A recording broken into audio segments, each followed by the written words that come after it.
জনগণের সম্পদ চুরি করার অভিজ্ঞতা আমাদের নেই, দুর্নীতি করার অভিজ্ঞতা আমাদের নেই, দলীয় কর্মীদেরকে দিয়ে চাঁদাবাজি করার অভিজ্ঞতা আমাদের নেই। কিছু লোক প্রপাগান্ডা ছড়ায়, জামাতে ইসলামী তো কোনোদিন সরকার চালায় নাই।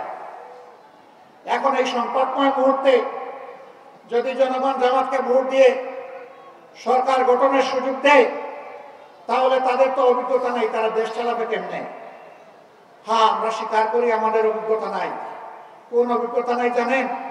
জনগণের সম্পদ চুরি করার অভিজ্ঞতা আমাদের নেই, দলীয় কর্মীদেরকে দিয়ে চাঁদাবাজি করার অভিজ্ঞতা আমাদের নেই, শিক্ষা প্রতিষ্ঠানগুলোতে গণরুম কায়েম করে টর্চার সেল গঠনের অভিজ্ঞতা আমাদের নেই,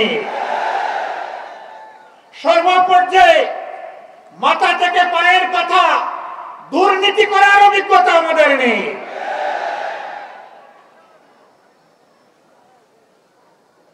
আমরা ক্ষমতায় যাইনি ঠিক আছে, কিন্তু 5 বছরের জন্য আমরা ছিলাম ক্ষমতার ছোট্ট অংশীদার। 2001 থেকে 2006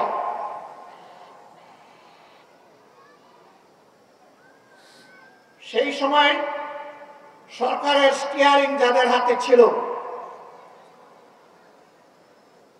তারা দেশকে সুশাসন দিতে ব্যর্থ হয়েছিল। সেই সময় দেশ 4 বার দুর্নীতিতে বিশ্ব চ্যাম্পিয়ন হয়েছিল, কিন্তু মাহবুবের অশেষ মেহেরবানি বাংলাদেশ জামাতে ইসলামীর সেই সময়কার সম্মানিত আমিরে জামাত, সেক্রেটারি জেনারেল, এই 2 জন মন্ত্রী ছিলেন, 3টা মন্ত্রণালয় তারা সেবা দান করেছেন জনগণকে।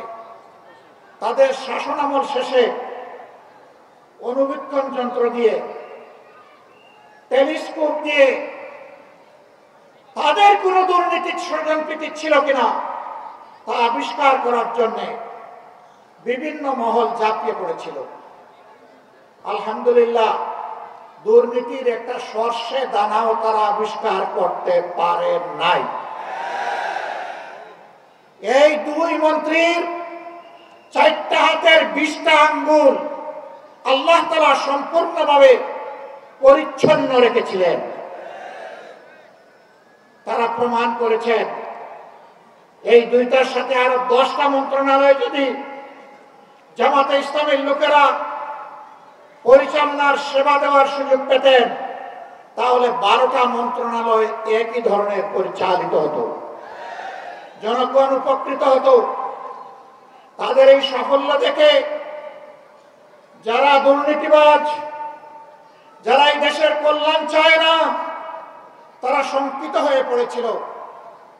জামাত যদি এইভাবে এগিয়ে যায়, এই দেশে যদি সুশাসন সুবিচার প্রতিষ্ঠিত হয়, দুর্নীতিমুক্ত বাংলাদেশ যদি তৈরি হয়ে যায়, তাহলে সমাজে আর বিভাজনের রাজনীতির এই ব্যবসা চলবে না।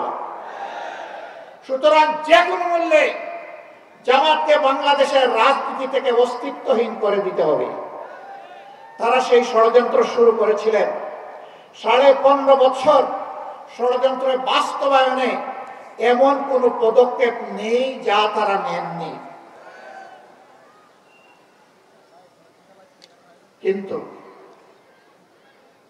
তাদের কোন দুঃশাসনের সামনে, জুলুমের সামনে, অন্যায় আবদারের সামনে মহান আল্লাহ রাব্বুল আলামিন সাক্ষী, বাংলাদেশের 18 কোটি মানুষ সাক্ষী, বিশ্ববাসী সাক্ষী, জামাতে ইসলামের নেতৃবৃন্দ তো দূরের কথা, সাধারণ একজন সমর্থক মাথা নত করেন।